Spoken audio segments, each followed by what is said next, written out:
Dijimos entonces que los enunciados que podemos verificar pueden ser del tipo lógico-matemático, en cuyo caso vamos a utilizar o tener en cuenta el cálculo, operaciones racionales, lógico-matemáticas, teoremas, demostraciones matemáticas o formales, eh, o pueden ser del tipo de las ciencias fácticas, los que se refieren al conocimiento o a la información acerca de la naturaleza o de la sociedad, que en ese caso se pondrán a prueba a través de procedimientos empíricos, es decir, a través de la observación o de la experimentación. Eh, la precisión que a continuación vamos a hacer es cuáles son las afirmaciones verificables, porque claramente no todos los enunciados son verificables. ¿Qué se puede verificar? Sería la pregunta. Por ejemplo, las definiciones nominales no son verificables. Una definición nominal, la que nos dice que el norte es el punto cardinal eh, en función de la dirección que toma la aguja de la brújula, es una definición nominal. Que América es el continente situado al oeste de Europa es una definición nominal. No son afirmaciones que se puedan someter a verificación para saber si son verdaderas o falsas, porque son definiciones. Del mismo modo, podríamos decir que eh, hay afirmaciones que son inverificables en función de que se refieren a aspectos sobrenaturales. También por definición, porque si es sobrenatural está fuera del alcance de lo que podemos poner a prueba, ya sea a través de la lógica o de la matemática, ya sea a través de la experimentación. Es decir, por definición no hay método alguno a través del cual se pueda decidir cuál es el valor de verdad de una afirmación que hace referencia a lo sobrenatural. Eh, Ahora bien, ¿cuáles son los enunciados verificables? Hay de varias clases. Para empezar, hay proposiciones singulares que tienen que ver con eh, casos específicos. Por ejemplo, decir ahora es de mañana o este trozo de hierro está caliente. Hay enunciados particulares o existenciales, enunciados que hacen referencia a algunos trozos de hierro que están calientes, pero no todos. Y hay enunciados universales, como los que hacen referencia a que todos los casos, en este caso estamos hablando de los trozos de hierro, todos los trozos de hierro están calientes, que se puede verificar como verdadero o como falso. Al menos potencialmente. Sería imposible de verificar que en este momento todos los trozos de hierro están calientes, del mismo modo que sería imposible de verificar que existe en este momento algún trozo de hierro en alguna parte del universo que está a la vez caliente y frío, por ejemplo. ¿Por qué hago mención a esto? Porque quiero mostrar que aunque el enunciado puede ser teóricamente verificable, puede ser imposible de verificar en la práctica, pero que siga siendo teóricamente verificable lo hace verificable. Ese es el punto. Un enunciado que por su propia definición es teóricamente inverificable, como cualquier enunciado sobrenatural o como una definición nominal, eh, deja de tener significación en cuanto a lo epistemológico. Sé que esta parte es un poco compleja, pero retomando para que se comprenda, decimos que hay enunciados verificables de distintos tipos. Enunciados singulares que hacen referencia a algunos casos, enunciados particulares que pueden hacer referencia a casos más numerosos, pero no a todos, enunciados de alcance universal, proposiciones universales que hacen referencia a todos los objetos de la misma especie, y también hay enunciados de leyes que hacen referencia a que para todos los casos de una determinada especie, si se dan ciertas condiciones, producirá el siguiente resultado. Las proposiciones singulares y las proposiciones particulares se pueden verificar a menudo de manera inmediata, a veces con la ayuda solamente de los sentidos o eventualmente utilizando instrumentos que amplían el alcance de los sentidos. Otras veces, sin embargo, implican operaciones mucho más complejas. Por ejemplo, cuando se trata de la distancia entre la Tierra y el Sol. Un enunciado que hace referencia a la distancia entre la Tierra y el Sol requiere una serie de leyes y de cálculos matemáticos previos para poder medir, para poder establecer esa distancia, que ya no es tan sencillo de verificar como otros enunciados. Ni hablar cuando se trata de enunciados aún más sofisticados.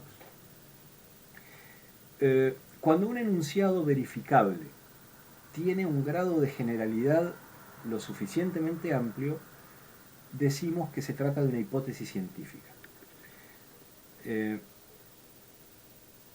Un ejemplo de ese enunciado general, que perfectamente podemos llamar una proposición general verificable, eso sería una hipótesis científica, sería que todos los trozos de hierro se dilatan con el calor. Fíjense que el enunciado en sí mismo lo que nos está planteando es una situación hipotética que puede ser verificada. Lo que está diciendo es, si X es un trozo de metal y ese X recibe calor, la consecuencia será que ese X se dilatará.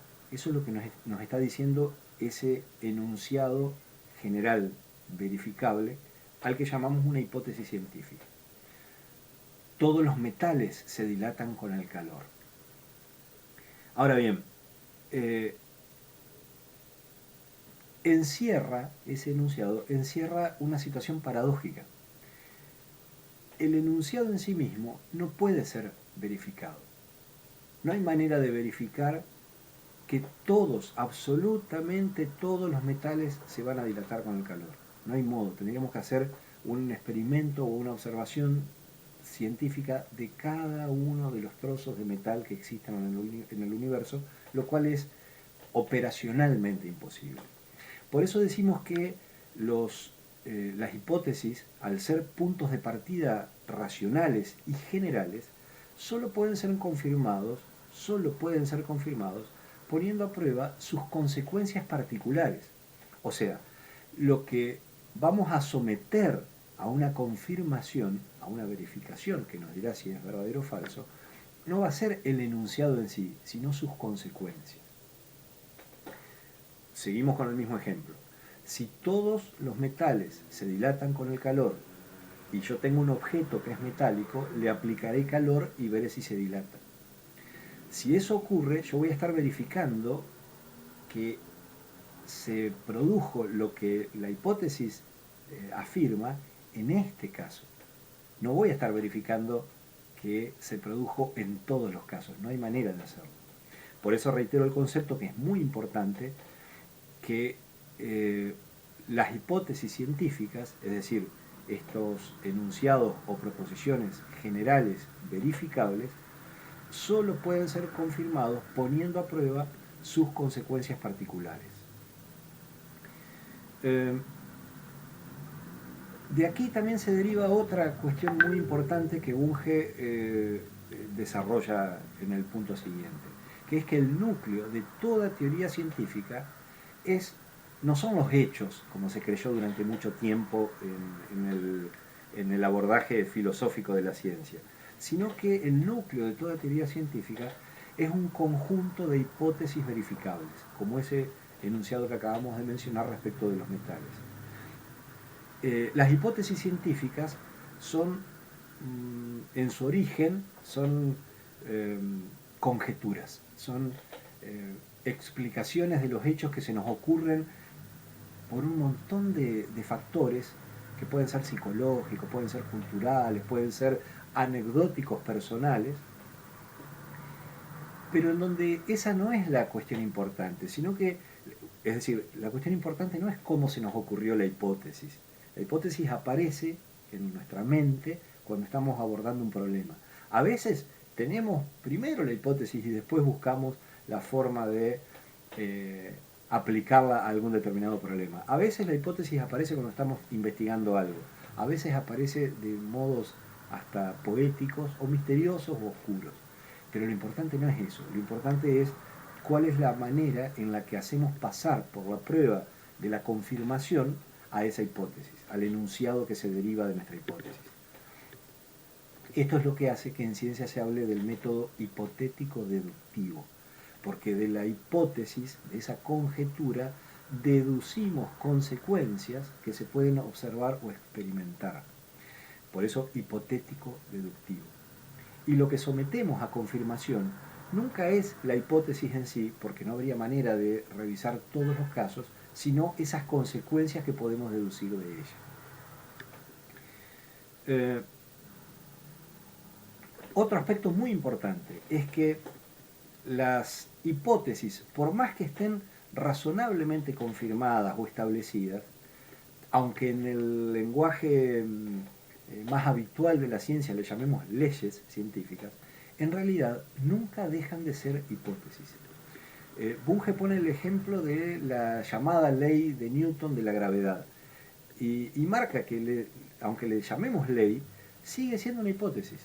Y está bien que así sea. ¿Por qué? Por dos razones.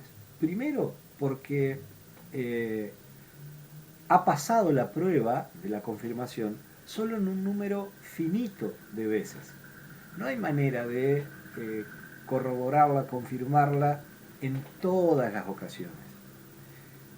Pero además, la segunda razón es que después de varios siglos de aplicación de esa hipótesis a la que llamamos ley de Newton, hemos llegado a comprender que esa célebre hipótesis es en realidad una primera aproximación de un enunciado o de un conjunto de enunciados científicos más exactos que forman parte de una teoría nueva, que es la teoría general de la relatividad, la que propuso Einstein, que, agrega Bunge, tampoco es probable que sea definitiva.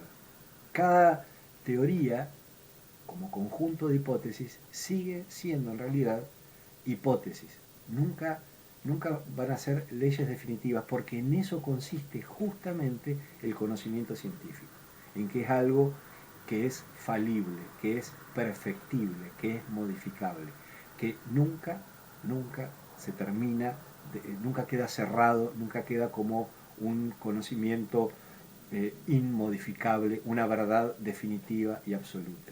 No, la ciencia está construida sobre teorías, y las teorías son conjuntos de hipótesis verificables, hipótesis que pueden estar más o menos consolidadas, pero que nunca dejan de ser hipótesis. Es interesante también marcar que hipótesis etimológicamente significa punto de partida o supuesto de partida. Y aquí nos convoca otra cuestión que ya nos lleva directamente a la discusión sobre el método. ¿Hay una técnica infalible para inventar hipótesis? ¿Hay algún método en el sentido de un conjunto claro de reglas ciertas, probadas y fáciles que todos podamos aplicar y que nos conduzca a enunciar verdades fácticas infalibles? La respuesta es muy clara y muy contundente. No existe, a menos que se modifique totalmente la definición de ciencia, es decir, en oposición a la idea de una sabiduría revelada, de una sabiduría dogmática. La ciencia es, como les decía recién, esencialmente falible, es decir, es susceptible de ser parcial o totalmente refutada, y por eso justamente progresa, por eso mejora. Esto hace que sea imposible establecer reglas inmodificables que nos conduzcan de manera directa a verdades finales que ya no se puedan modificar. O dicho de otro modo, no hay reglas infalibles que garanticen por anticipado el descubrimiento de nuevos hechos o la invención de nuevas teorías. Ahora bien, esto no significa que la investigación científica sea errática o no se base en principios importantes y que se consideren establecidos como consolidados como leyes, eh, y que haya que esperar que las verdades científicas surjan de la intuición o la iluminación. No, en absoluto, nada más lejos de eso. Lo que quiere decir es que en ciencia no hay eh, un recetario de qué paso seguir. Por eso Bunge apela a una analogía interesante que es la de una brújula. Dice, no hay avenidas hechas en la ciencia por donde transitar para llegar a un conocimiento seguro, pero lo que sí hay es una brújula que nos indica todo el tiempo si vamos por el camino correcto o si estamos equivocando o no. Esa brújula es el método científico, que no produce el saber de manera automática, pero que evita que nos perdamos en el caos aparente de los fenómenos que intentamos comprender. Aunque sea por la vía negativa, aunque sea porque nos indica cuál es la forma en la que no hay que hacer las cosas y cuál es la forma de no sucumbir a nuestros propios prejuicios o a los falsos principios criterios de verdad como los que hablábamos al comienzo. El gusto, la autoridad, la conveniencia, el que conducen a callejones sin salida de dogmatismo. A mí me gusta, esto es un agregado mío, no es de Bunge, pero en estos tiempos en los que estamos todos familiarizados con el GPS, me gusta decir que, a partir de la analogía de Bunge, que el método científico no es un mapa que se incorpora al GPS y nos dice con claridad, doble a la izquierda, ahora doble a la derecha, tome la segunda calle. No, el método científico no es eso. El método científico es más bien una orientación general que nos indica como una brújula si estamos yendo correctamente hacia el norte o si nos estamos alejando del norte.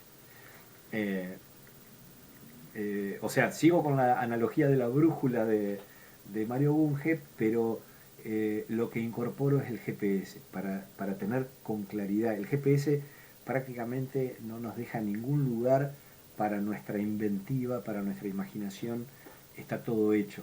Nos dice exactamente qué camino hay que tomar, qué curva debemos tomar, qué semáforo es el que hay en la próxima cuadra. Nos da cada indicación, como un mapa detallado que se carga y nos ordena hacia dónde ir. En cambio, la brújula solo nos indica dónde está el punto cardinal hacia el que nosotros vamos.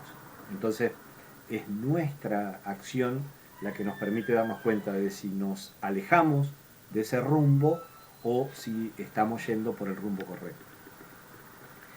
Dicho lo anterior, hay que agregar que la producción de hipótesis, la forma en la que la investigación o el investigador o la investigadora construye hipótesis, no es tampoco de una sola manera. Hay muchas formas. Las hipótesis las inventamos para dar cuenta de los hechos, para intentar explicar los hechos. Pero la invención de esas hipótesis puede tener un montón de fuentes, como les decía hace un ratito, puede ser producto de nuestra imaginación, nos puede ser sugerida por una experiencia personal o por analogía con alguna otra idea o por inspiración filosófica. Bunge enumera distintas maneras en las que en la historia de la ciencia se han formulado hipótesis. Por la vía inductiva, porque la inducción, recuerden que es el proceso mental por el cual asociamos diferentes casos y llegamos a una conclusión generalizadora sobre esos casos. Entonces, por inducción, al generalizar observaciones particulares, nosotros podemos construir una hipótesis. Pero no es la única forma, también podemos hacerlo por analogía.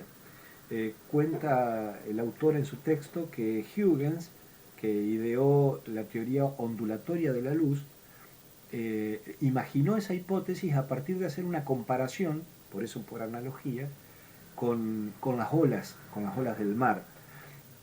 A veces la analogía puede ser matemática. Maxwell, quien predijo la existencia de ondas electromagnéticas, trabajó sobre una analogía entre la ecuación de un tipo de ondas y las ecuaciones en las que él venía trabajando.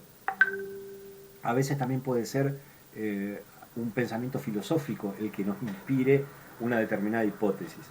Eh, el autor de la conexión en que apuntaba a unificar la electricidad y el magnetismo, esas dos fuerzas que durante mucho tiempo se estudiaron por separado, lo hizo trabajando sobre la idea de que todo lo que existe tiene dos polos, que es una idea filosófica, no es una demostración científica. Es decir, que todas las fuerzas de la naturaleza, como lo pensaron en la antigüedad Heráclito o Epicuro, por ejemplo, están conectadas orgánicamente entre sí a partir de dos polos, digamos, lo bueno y lo malo, la oscuridad y la luz, etc. Eso fue lo que inspiró la idea de que electricidad y magnetismo tenían que ir juntos. Son simples enumeraciones para mostrar que el origen de las hipótesis puede ser muy variado. Lo importante no es cómo nacieron las hipótesis, lo importante es el requisito, y eso sí no se modifica, el requisito de verificabilidad de esa hipótesis. Es decir, la forma en la que vamos a plantear la aplicación de esa hipótesis a situaciones observables o experimentables y la forma en la que la vamos a comprobar. Damos entonces un paso más y ya comenzamos a decir que cuando hablamos de lo metodológico, lo que llamamos hoy método científico no es, como ya hemos dicho, una lista de recetas de cuáles son los pasos que hay que dar para poder encontrar las respuestas correctas a las preguntas científicas, sino que el método científico es más bien un conjunto de procedimientos por el cual, por un lado, se plantean los problemas científicos y por el otro se ponen a prueba las hipótesis científicas. Entonces, el estudio del método científico, que es uno de los objetivos de la epistemología, no es otra cosa, en el fondo, que una teoría acerca de la investigación científica. El estudio del método científico será entonces comprender, por un lado, descriptivamente la forma en la que operan, en la que trabajan quienes investigan en ciencia, y por otro lado, normativa, en la medida en que muestra cuáles son las reglas de procedimiento que pueden mejorar la investigación. Pero también esas reglas que podemos comprender respecto de la investigación científica son perfectibles, no son cánones intocables porque no garantizan la obtención de la verdad. Pero en cambio lo que sí garantizan, o me corrijo, lo que sí facilitan es detectar errores, es mejorar la forma en la que podemos poner a prueba nuestras hipótesis. Esto nos lleva, por supuesto, a la cuestión del método experimental, que es siempre la forma en la que se comprueban las afirmaciones, los enunciados que hace la ciencia. La experimentación involucra entonces la modificación deliberada de algunos factores, que eso es cuando diseñamos el experimento, pero no necesariamente. El método experimental también puede ser la simple observación y la conexión de los resultados de esas observaciones. Bunge propone un ejemplo para comprender cómo funciona ese método experimental en casos de observaciones que ponen a prueba incluso nuestra capacidad de vincular diferentes fenómenos. Y se refiere al caso del descubrimiento del planeta Neptuno, que no era observable a simple vista. Y quienes lo descubrieron, Adams y Le Verrier, los dos científicos que descubrieron la existencia del planeta Neptuno, que hasta hace muy poco tiempo no se conocía, no hicieron un experimento ni tampoco partieron de hechos observables. En realidad lo que detectaron fue ciertas irregularidades, ciertas incoherencias en el movimiento de los planetas exteriores a la Tierra. Encontraron discrepancias, diferencias entre las órbitas que podían observar, las órbitas de los planetas que podían observar, y las órbitas que ellos calculaban. De modo que el hecho que querían explicar no era un conjunto de datos de los sentidos, no eran hechos observables, sino que en realidad lo que pretendían explicar era un conflicto entre datos empíricos y consecuencias deducidas de las leyes que explicaban en ese momento la mecánica astronómica, digamos, el movimiento de los planetas. Se dieron cuenta de que esa discrepancia podía ser explicada si había un planeta más que no era perceptible, que hasta ese momento no era observable, pero que sin embargo estaba ahí. Cuando lograron darle forma a esa hipótesis, se dieron cuenta de que eso explicaba esas discrepancias entre las órbitas que podían sí observarse y las órbitas que se calculaban. Por supuesto, como puede verse, esto no es un proceso sencillo. En la actualidad, que hay un avance tecnológico muy grande en los últimos 100 años, sobre todo en lo que tiene que ver con lo astronómico, Neptuno es fotografiable, hay sondas espaciales que lo han retratado con mucha mayor cercanía, pero lo que nos permite darnos cuenta de la forma en la que Adams y Le Verrier trabajaron es la potencia que tiene el método científico cuando se aplica siguiendo esas reglas que no están establecidas como una receta, sino que tienen que ver más bien con un conjunto de principios que orienten el procedimiento científico. La principal dificultad, dice Bunge, para decidir si una hipótesis encaja, concuerda con los hechos, proviene precisamente del hecho de que la hipótesis es general y no podemos verificar hechos generales, solo podemos verificar hechos singulares, por la sencilla razón de que no hay hechos generales. Los hechos que conocemos son singulares, es nuestra mente, es nuestro pensamiento el que agrupa todos los hechos. Por decir un ejemplo sencillo pero bien claro para que se entienda, no existe la clase social, existen individuos que tienen determinadas características o cumplen determinadas funciones y nosotros los agrupamos entre sí creando la categoría clase social. Lo mismo ocurre con los hechos generales. No existe los metales como conjunto general observable. Es una construcción que hacemos nosotros al identificar distintos tipos de minerales y agruparlos bajo la idea, bajo la noción, bajo la etiqueta de metales. De modo que las proposiciones fácticas singulares podemos someterlas a comprobación, pero los hechos generales, las hipótesis se refieren siempre a hechos generales, no pueden ser verificadas. Sí pueden ser verificadas las consecuencias singulares de esas hipótesis. Bunge da un ejemplo que me parece que es muy interesante para que ustedes lo lean y lo mastiquen, que tiene que ver con la obesidad y el riesgo de enfermedad cardíaca, que muestra muy bien cómo se aplica esta forma de aproximación a las hipótesis desde los hechos singulares. Pero esto lo dejo para que ustedes lo lean porque me parece que es una buena aplicación, incluso en la conclusión a la que llega, en donde muestra que la hipótesis se corrige en el camino. La conclusión a la que se llega es una hipótesis corregida. El punto siguiente o el paso siguiente es un desarrollo en el que el autor nos muestra que las teorías no se construyen sobre la nada, sino siempre sobre ciertas bases, y que esas bases las sostienen antes y después del proceso de verificar las hipótesis científicas. Las hipótesis científicas siempre están asociadas a teorías o tienden a incorporarse en teorías más amplias. Y las teorías a su vez están relacionadas entre sí. La conjunción o la relación entre todas las teorías aceptadas en el marco del conocimiento científico de una época, podríamos decir que es la cultura intelectual de esa época. Por eso también es importante comprender que las hipótesis científicas no tienen soportes solamente científicos, sino que también pueden tener soportes, de hecho los tienen permanentemente, extracientíficos, algunos de los cuales son psicológicos, otros son culturales y otros son sociales. Por eso Bunge habla de un soporte empírico, que es el que tiene que ver con todas las hipótesis fácticas. habla de un soporte racional, que es el que tiene que ver con las leyes matemáticas y lógicas que ponemos en juego en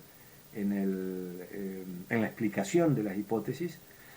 Habla de un soporte psicológico que tiene vinculación con la forma en la que nosotros seleccionamos las hipótesis que vamos a conjeturar, la forma en la que conectamos los hechos y cómo a veces eso favorece y otras veces puede obstaculizar nuestra investigación. Porque ese soporte psicológico no está vinculado solo a nuestra condición cultural, a nuestra condición personal, sino a nuestra condición social, que es cultural. Y a eso es lo que llama el soporte cultural. Muchas veces la importancia o la relevancia que le damos a la hipótesis, o hasta el propio origen de la hipótesis que vamos a trabajar, está sostenido en una concepción del mundo que es propia de una determinada época. Doy un ejemplo sencillo, creo que sencillo para que se comprenda. La, la teoría la teoría base de la genética fue propuesta por un sacerdote que se llamó Mendel. Durante mucho tiempo, en la Unión Soviética y en los países dependientes de la Unión Soviética, que existieron hasta comienzos de la década del 90, la teoría genética fue considerada inaceptable porque había sido propuesta por un cura. Y como la Unión Soviética y los países que estaban bajo su área se inspiraban en una versión absolutamente dogmática y reduccionista del marxismo, todo lo que proviniera de alguien vinculado con la iglesia o con las religiones era inaceptable. Por ende, la genética no era considerada científica por la ciencia soviética. Fíjense qué paradójico y cómo tiene que ver a veces con el soporte, lo que Bunge denomina el soporte cultural, ¿no? La cosmovisión de una determinada sociedad o de una determinada cultura que sostiene o no determinadas hipótesis. Entonces eso también puede facilitar u obstaculizar la construcción de las hipótesis científicas. Lo que trata de mostrar Bunge es que es importante ser conscientes de que hay un doble soporte, que podríamos decir un soporte científico, pero hay un soporte de otro tipo, que es este que deviene de lo cultural, de lo psicológico, etc. Y que es importante ser consciente de esto, porque la única forma de minimizar el peligro de caer en ese tipo de prejuicios es precisamente ser consciente de que las hipótesis científicas no crecen en un vacío cultural, sino que crecen en un entorno que está marcado por este tipo de construcciones, ¿no? Psicológicas, individuales, sociales, culturales, de época, y que de una u otra manera la presión del entorno del que formamos parte es real y nos obliga a tomar partido como investigadores, en el caso de ponernos en el lugar del investigador o investigadora, a tomar partido por una u otra concepción del mundo. Y dice Bunge, es mejor hacerlo conscientemente y no inadvertidamente, porque si lo hacemos inadvertidamente eso nos va a llevar al error. Bunge luego, en el punto 9, describe a la ciencia, además de este proceso tan interesante, como técnica y como arte. Dice que las leyes que orientan la investigación científica, es decir, las reglas del método científico, no son pocas, no son simples, no son infalibles, ni siquiera son bien conocidas. Más bien, todo lo contrario, son numerosas, son complejas, no siempre dan buen resultado, o sea que son eficaces a veces y a veces no, y en parte son desconocidas. Entonces, el arte de formular preguntas y de probar respuestas, es decir, el método científico, es cualquier cosa menos un conjunto de recetas.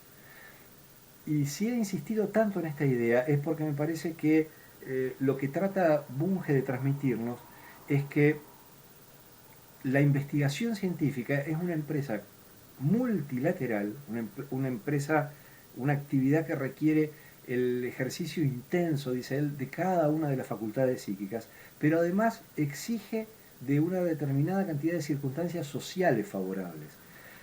Por eso, ningún testimonio de investigación científica, perteneciente a la época que sea y por parcial que sea, ninguno debe ser descartado. Todos pueden ser útiles para comprender mejor cómo funciona la investigación científica y para entender que hay un aspecto de la investigación que tiene que ver con, o que comparte las características de lo artístico y de lo técnico.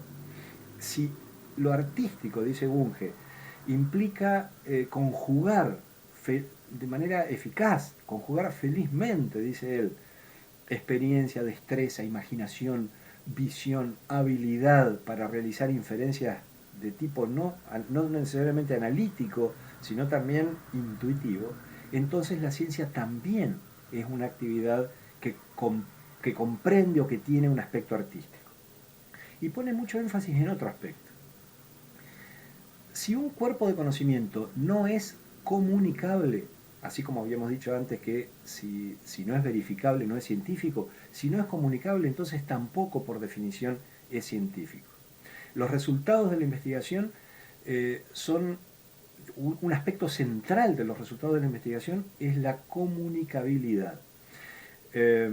¿Por qué? Porque los procedimientos de la investigación se dominan investigando, dice Bunge, no se aprenden simplemente en los libros, es necesario practicarlos. Y por eso también toda persona que se dedique a la epistemología, es decir, a una metaciencia, a una disciplina que pretende estudiar cómo funciona la ciencia, debería también practicar el método científico, porque si no, no hay manera de que comprenda qué es lo que se hace en ciencia. Por eso Bunge termina diciendo que los escritos sobre el método científico pueden iluminar el camino de la ciencia, pero no pueden exhibir toda su riqueza y sobre todo no son un sustituto de la investigación misma, con una analogía muy interesante. Del mismo modo, dice, que ninguna biblioteca sobre botánica puede reemplazar la contemplación de la naturaleza. Ninguna biblioteca sobre botánica puede reemplazar la contemplación de la naturaleza, aunque sin duda esas bibliotecas sobre la naturaleza harán que la investigación sea más, que la contemplación sobre la naturaleza sea más provechosa. Con esta primera aproximación a lo que es el método científico y dejándolos a ustedes que ingresen en el punto 10, en el punto siguiente, en donde Bunge desarrolla algunos puntos como pautas de la investigación científica, el planteo del problema, la construcción de un modelo teórico para abordar ese problema, la deducción de las consecuencias particulares, la prueba de las hipótesis y finalmente las conclusiones de la teoría. Con esto cerramos esta primera parte o esta primera clase sobre el método científico que vamos a seguir abordando en una próxima. Espero que no les haya resultado demasiado tediosa y que anoten las dudas, las consultas que les puedan haber surgido, como para poder elaborar luego pautas o puestas en común, mejor dicho. Que tengan un buen fin de semana y seguimos en contacto.